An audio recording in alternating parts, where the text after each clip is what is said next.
المحصنات من النساء إلا ما ملكت أيمانكم كتاب الله عليكم أحل لكم ما وراء ذلكم أن تبتغوا بأموالكم محسنين غير مسافحين فما استمتعتم به منهن فآتوهن أجورهن فريضة ولا جناح عليكم فيما تراضيتم به من بعد الفريضة إن الله كان عليما حكيما ومن لم يستطع منكم قولا أن ينكح المحصنات المؤمنات فمما ملكت أيمانكم من فتياتكم المؤمنات والله أعلم بإيمانكم بعضكم من بعض فانكحوهن بإذن أهلهن وآتوهن أجورهن بالمعروف محصنات غير مسافحات ولا متخذات أخدان فإذا أحسن فإن أتين بفاحشة فعليهن نصف ما على المحصنات من العذاب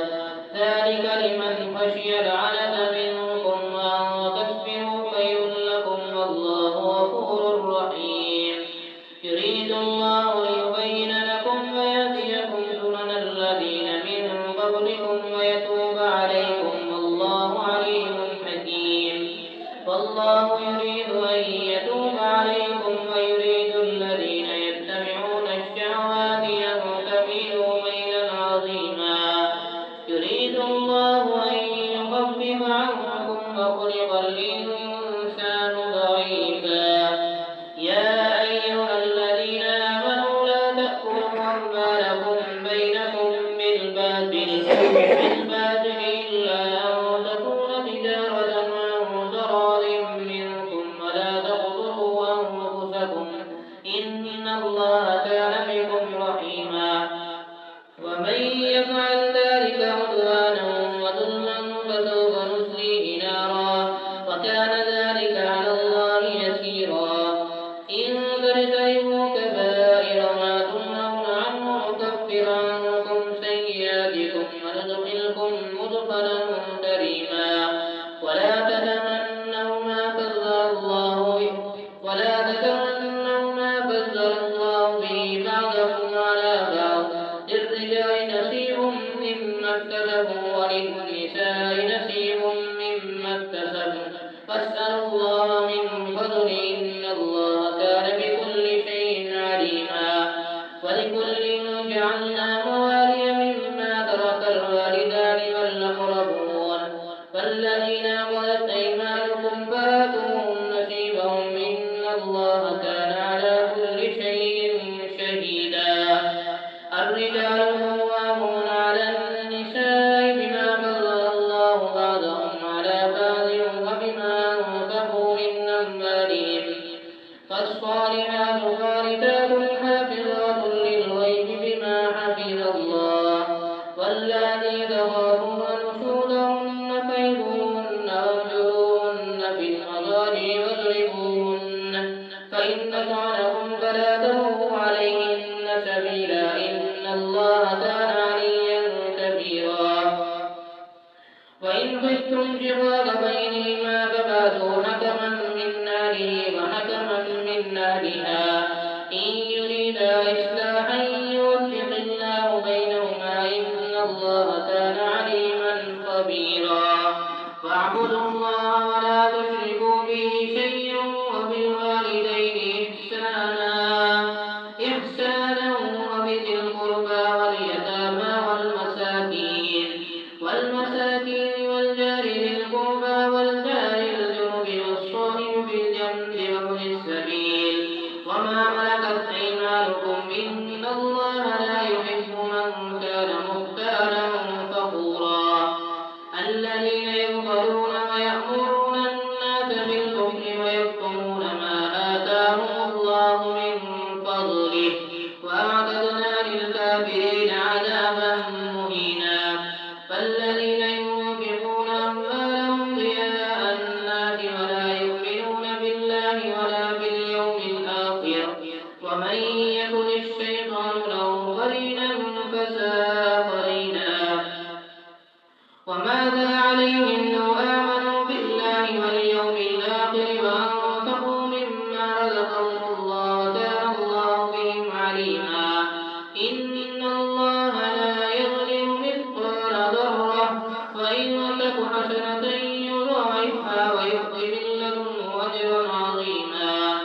فكيف إذا جئنا من كل أمة بشهيد وجئنا بك على هؤلاء شهيدا يومئذ يود الذين كفروا وعصوا الرسول لو تسوى بهم الأرض ولا يكتمون الله حديثا. الله أكبر. يا أيها الذين آمنوا لا تقربوا الصلاة وأنتم سكارى حتى تعلموا ما تقولون ولا جنبا إلا عابري سبيل حتى تغتسلوا فإن كنتم مرضى أو على سفر أو جاء أحد منكم من الغائط أو لامستم النساء فلم تجدوا ماء فتيمموا صعيدا طيبا فامسحوا بوجوهكم وأيديكم إن الله كان عفوا غفورا. ألم تر إلى الذين أوتوا نصيبا من الكتاب يشترون الضلالة ويريدون أن تضلوا السبيل والله أعلم بأعدائكم وكفى بالله وليا وكفى بالله نصيرا. من الذين هادوا يحرفون الكلم عن مواضعه ويقولون سمعنا وعصينا واسمع غير مسمع وراعنا ليا بألسنتهم وطعنهم في الدين ولو أنهم قالوا سمعنا وأطعنا واسمع وانظرنا لكان خيرا لهم وأقوم ولكن لعنهم الله بكفرهم فلا يؤمنون إلا قليلا. يا أيها الذين أوتوا الكتاب بما نزلنا مصدقا لما معكم من قبل أن نطمس وجوها فنردها على أدبارها أو نلعنهم كما لعنا أصحاب السبت وكان أمر الله مفعولا. إن الله لا يغفر أن يشرك به ويغفر ما دون ذلك لمن يشاء ومن يشرك بالله فقد افترى إثما عظيما. ألم تر إلى الذين يزكون أنفسهم بل الله يزكي من يشاء ولا يظلمون فتيلا. انظر كيف يفترون على الله الكذب وكفى به إثما مبينا. ألم تر إلى الذين أوتوا نصيبا من الكتاب يؤمنون بالجبت والطاغوت ويقولون للذين كفروا هؤلاء أهدى من الذين آمنوا سبيلا. أولئك الذين لعنهم الله ومن يلعن الله فلن تجد له نصيرا. أم لهم نصيب من الملك فإذا لا يؤتون الناس نقيرا. أم يحسدون الناس على ما آتاهم الله من فضله فقد آتينا آل إبراهيم الكتاب والحكمة وآتيناهم ملكا عظيما. فمنهم من آمن به ومنهم من صد عنه وكفى بجهنم سعيرا. إن الذين كفروا بآياتنا سوف نصليهم نارا كلما نضجت جلودهم بدلناهم جلودا غيرها ليذوقوا العذاب إن الله كان عزيزا حكيما. والذين آمنوا وعملوا الصالحات سندخلهم جنات تجري من تحتها الأنهار خالدين فيها أبدا لهم فيها أزواج مطهرة وندخلهم ظلا ظليلا. إن الله يأمركم أن تؤدوا الأمانات إلى أهلها وإذا حكمتم بين الناس أن تحكموا بالعدل إن الله نعم ما يعظكم به إن الله كان سميعا بصيرا. يا أيها الذين آمنوا أطيعوا الله وأطيعوا الرسول وأولي الأمر منكم فإن تنازعتم في شيء فردوه إلى الله والرسول إن كنتم تؤمنون بالله واليوم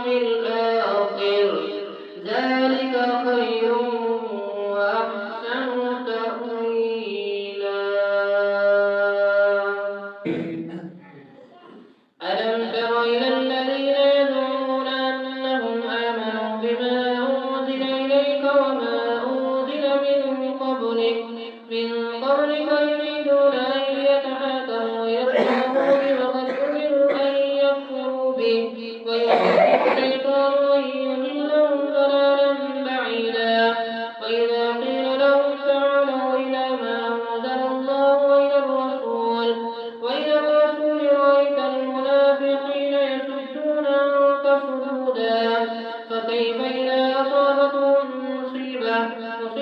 بما قدمت أيديهم ثم جاءوك يحلفون بالله إن أردنا إلا إحسانا وتوفيقا أولئك الذين يعلم الله ما في قلوبهم فأعرض عنهم وعظهم وقل لهم في أنفسهم قولا بليغا وما أرسلنا من رسول إلا ليطاع بإذن الله ولو أنهم إذ ظلموا أنفسهم جاءوك فاستغفروا الله واستغفر لهم الرسول لوجدوا الله توابا رحيما فلا وربك لا يؤمنون حتى يحكموك فيما شجر بينهم ثم لا يجدوا في أنفسهم حرجا مما قضيت ويسلموا تسليما ولو أنا كتبنا عليهم أن اقتلوا أنفسكم أو اخرجوا من دياركم ما فعلوا إلا قليل منهم ولو أنهم فعلوا ما يوعظون به لكان خيرا لهم وأشد تثبيتا وإذا لآتيناهم من لدنا أجرا عظيما ولهديناهم صراطا مستقيما ومن يطع الله والرسول فأولئك مع الذين أنعم الله عليهم من النبيين والصديقين والشهداء والصالحين وحسن أولئك رفيقا يا أيها الذين آمنوا ومن يطع الله والرسول فأولئك مع الذين أنعم الله عليهم من النبيين والصديقين والشهداء والصالحين وحسن أولئك رفيقا ذلك الفضل من الله وكفى بالله عليما يا أيها الذين آمنوا خذوا أجركم فانفروا ثم لننفروا جميعا وإن منكم لمن ليبتين فإن أصابتكم مصيبة قال قد أنعم الله علي إذ لم أكن معهم شهيدا ولئن أصابكم فضل من الله ليقولن كأن لم تكن بينكم وبينه مودة يا ليتني كنت معهم فأفوز فوزا عظيما فليقاتل في سبيل الله الذين يشرون الحياة الدنيا بالآخرة ومن يقاتل في سبيل الله فيقتل أو يغلب فسوف نؤتيه أجرا عظيما وما لكم لا تقاتلون في سبيل الله والمستضعفين من الرجال والنساء والولدان الذين يقولون ربنا أخرجنا من هذه القرية الظالم أهلها واجعل لنا من لدنك وليا واجعل لنا من لدنك نصيرا الذين آمنوا يقاتلون في سبيل الطاغوت فقاتلوا أولياء الشيطان إن كيد الشيطان كان ضعيفا ألم تر إلى الذين قيل لهم كفوا أيديكم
أطاع الله ومن تولى فما أرسلناك عليهم حفيظا ويقولون طاعة فإذا برزوا من عندك بيت طائفة منهم غير الذي تقول والله يكتب ما يبيتون فأعرض عنهم وتوكل على الله وكفى بالله وكيلا أفلا يتدبرون القرآن ولو كان من عند غير الله لوجدوا فيه اختلافا كثيرا وإذا جاءهم أمر من الأمن أو الخوف أذاعوا به ولو ردوه إلى الرسول وإلى أولي الأمر منهم لعلمه الذين يستنبطونه منهم ولولا فضل الله عليكم ورحمته لاتبعتم الشيطان إلا قليلا فقاتل في سبيل الله لا تكلف إلا نفسك وحرر المؤمنين عسى الله أن يكف بأس الذين كفروا وأشد تنكيلا من يشفع شفاعة حسنة يكن له نصيب منها ومن يشفع شفاعة سيئة يكن له كفل منها وكان الله على كل شيء مقيتا وإذا حييتم بتحية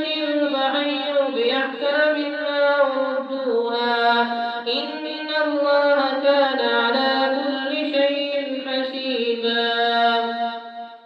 الله لا إله إلا هو ليجمعنكم إلى يوم القيامة لا ريب فيه ومن أصدق من الله حديثا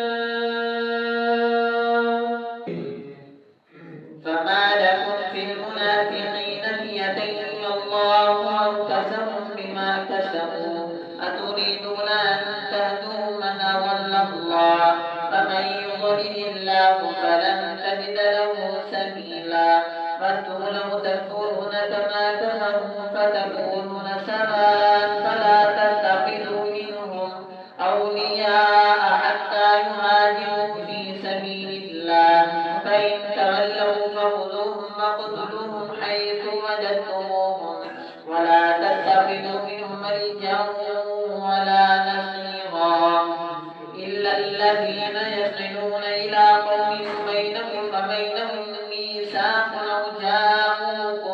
أو جاءوكم حسرت صدورهم أن يقاتلوكم أو يقاتلوا قومهم ولو شاء الله لسلطهم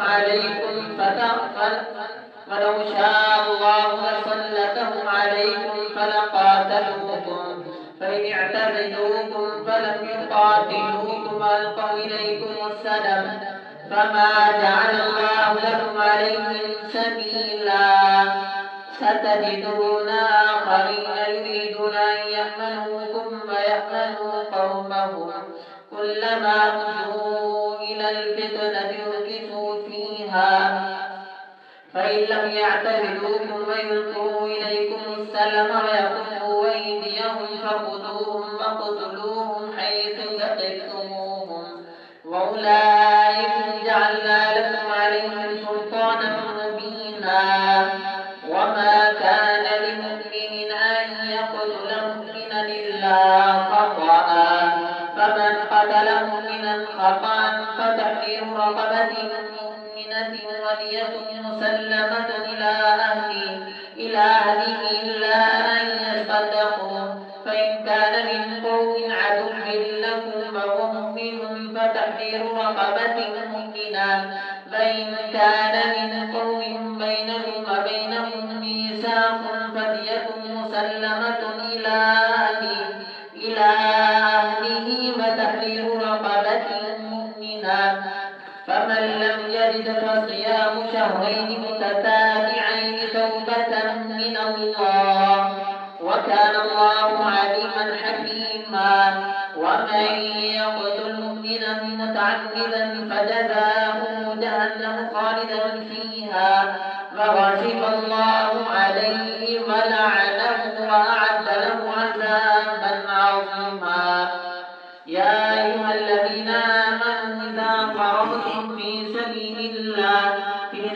الله فتبينوا ولا تقولوا لمن ألقى إليكم السلام لست مؤمنا تبتغون عرض الحياة الدنيا فعند الله مغانم كثيرة كذلك كنتم من قبل فمن الله عليكم فتبينوا إن الله كان بما تعملون خبيرا لا يستوي القاعدون من المؤمنين غير أولي الضرر والمجاهدون في سبيل الله بأموالهم وأنفسهم فضل الله المجاهدين بأموالهم وأنفسهم على القاعدين درجة فكلا وعد الله الحسنى ففضل الله المجاهدين على القاعدين أجرا عظيما درجات منه ومغفرة ورحمة وكان الله غفورا رحيما وإذا ضربتم في الأرض درجات منه ومغفرة ورحمة وكان الله غفورا رحيما إن الذين توفاهم الملائكة ظالمي أنفسهم قالوا فيم كنتم قالوا كنا مستضعفين في الأرض قالوا ولم نستحفظ عليكم ونمنعكم من المؤمنين الذين توفاهم الملائكة ظالمي أنفسهم قالوا فيم كنتم قالوا كنا مستضعفين في الأرض قالوا ولم تكن أرض الله واسعة فتهاجروا فيها فأولئك مأواهم جهنم وساءت مصيرا إلا المستضعفين من الرجال والنساء والولدان لا يستطيعون حيلة ولا يهتدون سبيلا فأولئك عسى الله أن يعفو عنهم وكان الله عفوا غفورا ومن يهاجر في سبيل الله يجد في الأرض مضاغما كثيرا وسعا ومن يخرج من بيته مهاجرا إلى الله ورسوله ثم يدركه الموت فقد وقع أجره على الله وكان الله غفورا رحيما إذا ضربتم في الأرض فليس عليكم جناح أن تقصروا من الصلاة إن خفتم أن يفتنكم الذين كفروا إن الكافرين كانوا لكم عدوا مبينا فإذا كنت فيهم فأقمت لهم الصلاة فلتكن طائفة منهم معك وليأخذوا أسلحتهم فإذا سجدوا فليكونوا من ورائكم ولتأت طائفة أخرى لم يصلوا فليصلوا معك وليأخذوا حذرهم وأسلحتهم ود الذين كفروا لو تغفلون عن أسلحتكم وأمتعتكم فيميلون عليكم ميلة واحدة ولا جناح عليكم إن كان بكم أذى من مطر أو كنتم مرضى أن تضعوا أسلحتكم فإذا سجدوا فليكونوا من ورائكم ولتأت طائفة أخرى ود الذين كفروا لو تغفلون عن أسلحتكم وأمتعتكم فيميلون عليكم ميلة واحدة ولا جناح عليكم إن كان بكم أذى من مطر أو كنتم مرضى أن تضعوا أسلحتكم وحذركم فإن الله أعد للكافرين عذابا مهينا فإذا قضيتم الصلاة فاذكروا الله قياما وقعودا وعلى جنوبكم فإذا اطمأننتم فأقيموا الصلاة إن الصلاة كانت على المؤمنين كتابا موقوتا ولا تهنوا في ابتغاء القوم إن تكونوا تألمون فإنهم يألمون كما تألمون وترجون من الله ما لا يرجون وكان الله عليما حكيما. إنا أنزلنا إليك الكتاب بالحق لتحكم بين الناس بما أراك الله ولا تكن للخائنين خصيما واستغفر الله إن الله كان غفورا رحيما. ولا تجادل عن الذين يختانون أنفسهم إن الله لا يحب من كان خوانا أثيما. يستخفون من الناس ولا يستخفون من الله وهو معهم يبيتون ما لا يرضى من القول وكان الله بما يعملون محيطا. ها أنتم هؤلاء جادلتم عنهم في الحياة الدنيا فمن يجادل الله عنهم يوم القيامة أم من يكون عليهم وكيلا. ومن يعمل سوءا أو يظلم نفسه ثم يستغفر الله يجد الله غفورا رحيما. ومن يكسب إثما فإنما يكسبه على نفسه وكان الله عليما حكيما. ومن يكسب خطيئة أو إثما ثم يرمي به بريئا فقد احتمل بهتانا وإثما مبينا. ولولا فضل الله عليك ورحمته لهم طائفة منهم أن يضلوك وما يضلون إلا أنفسهم وما يضرونك من شيء فأنزل الله عليك الكتاب والحكمة وعلمك ما لم تكن تعلم وكان فضل الله عليك عظيما. لا خير في كثير من نجواهم إلا من أمر بصدقة أو معروف أو إصلاح بين الناس ومن يفعل ذلك ابتغاء مرضات الله فسوف نؤتيه أجرا عظيما. ومن يشاقق الرسول من بعد ما تبين له الهدى ويتبع غير سبيل المؤمنين نوله ما تولى ونصله جهنم وساءت مصيرا. إن الله لا يغفر أن يشرك به ويغفر ما دون ذلك لمن يشاء ومن يشرك بالله فقد ضل ضلالا بعيدا. إن يدعون من دونه إلا إناثا وإن يدعون إلا شيطانا مريدا لعنه الله وقال لأتخذن من عبادك نصيبا مفروضا ولأضلنهم ولأمنينهم ولآمرنهم فليبتكن آذان الأنعام ولآمرنهم فليغيرن خلق الله ومن يتخذ الشيطان وليا من دون الله فقد خسر خسرانا مبينا. يعدهم ويمنيهم وما يعدهم الشيطان إلا غرورا. أولئك مأواهم جهنم ولا يجدون عنها محيصا. والذين آمنوا وعملوا الصالحات سندخلهم جنات تجري من تحتها الأنهار وعملوا الصالحات سندخلهم جنات تجري من تحتها الأنهار خالدين فيها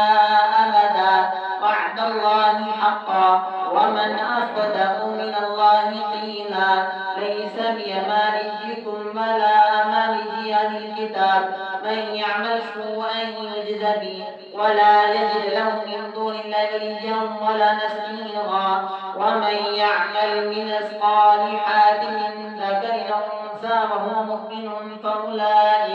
فأولئك يدخلون الجنة ولا يظلمون نقيرا. ومن أحسن دينا ممن أسلم وجهه لله وهو محسن واتبع ملة إبراهيم حنيفا فاتخذ الله إبراهيم خليلا. ولله ما في السماوات وما في الأرض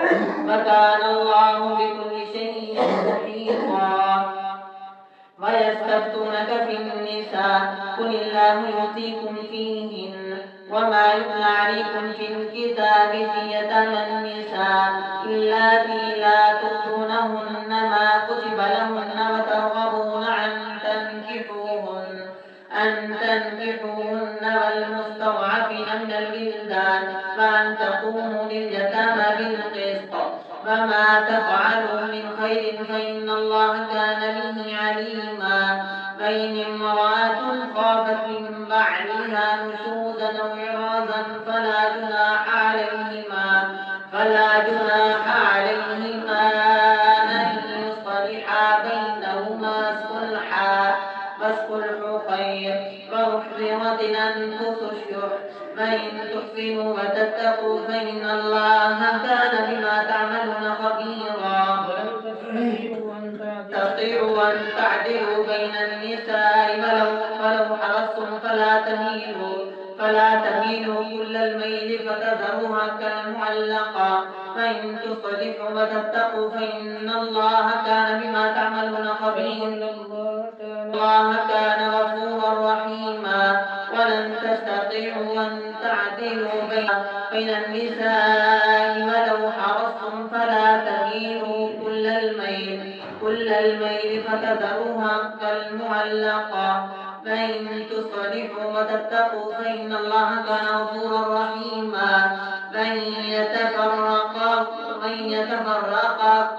يتفرقا يغني الله كلا من سعته فكان الله واسعا حكيما. فلله ما في السماوات وما في الأرض. فلقد وصينا الذين أوتوا الكتاب من قبلكم وإياكم أن اتقوا الله فإن تكفروا فإن لله ما في السماوات وما في الأرض فكان الله غنيا حميدا. ولله ما في السماوات وما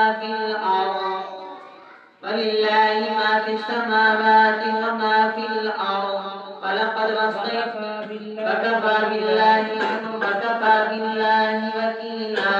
إن يشأ يذهبكم أيها الناس ويأتي بآخرين فكان الله على ذلك قديرا. من كان يريد ثواب الدنيا فعند الله ثواب الدنيا والآخرة وكان الله سميعا بصيرا. فلله ملك السماوات ثواب الدنيا فعند الله ثواب الدنيا والآخرة وكان الله سميعا بصيرا. فلله الذين آمنوا كونوا قوامين يا أيها الذين آمنوا كونوا قوامين بالقسط شهداء لله ولو على أنفسكم أو الوالدين والأقربين إن يكن غنيا أو فقيرا فالله أولى بهما فلا تتبعوا الهوى أن تعدلوا فإن تلووا أو تعرضوا فإن الله كان بما تعملون خبيرا. يا أيها الذين آمنوا آمنوا بالله ورسوله والكتاب الذي أنزل من قبل ومن يكفر بالذين أيها الذين آمنوا آمنوا بالله ورسوله والكتاب الذي أنزل من قبل يا أيها آمنوا آمنوا بالله ورسوله والكتاب الذي نزل من قبله رسوله من قبل ملائكته وكتبه ورسله واليوم الآخر فقد ضل ضلالا بعيدا. إن الذين آمنوا ثم كفروا ثم آمنوا ثم كفروا ثم ازدادوا كفرا لم يكن الله ليغفر لهم ولا ليهديهم سبيلا. بشر المنافقين بأن لهم عذابا أليما. الذين يتخذون الكافرين أولياء من دون المؤمنين أيبتغون عندهم العزة فإن العزة لله جميعا. فقد نزل عليكم في الكتاب أن إذا سمعتم آيات الله يكفر بها ويستهزأ بها فلا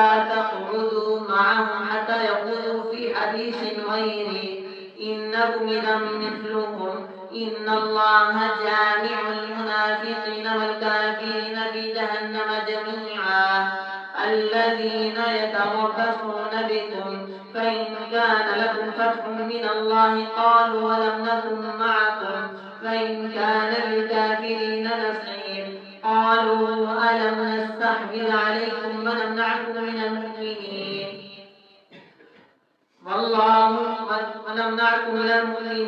إن الله يحكم بينكم يوم القيامة ولن يجعل الله للكافرين على المؤمنين سبيلا. إن المنافقين يخادعون الله وهو خادعهم فإذا قاموا إلى الصلاة قاموا كسالى يراءون الناس ولا يذكرون الله إلا قليلا مذبذبين بين ذلك لا إله هؤلاء ولا إله هؤلاء ومن يضلل الله فلن تجد له سبيلا. يا أيها الذين آمنوا لا تتخذوا الكافرين أولياء من دون المؤمنين أتريدون أن تجعلوا لله عليكم سلطانا مبينا. إن المنافقين في الدرك الأسفل من النار ولن تجد لهم نصيرا إلا الذين تابوا وأصلحوا واعتصموا بالله وأخلصوا دينهم لله فأولئك مع المؤمنين وسوف يؤتي الله المؤمنين أجرا عظيما. ما يفعل الله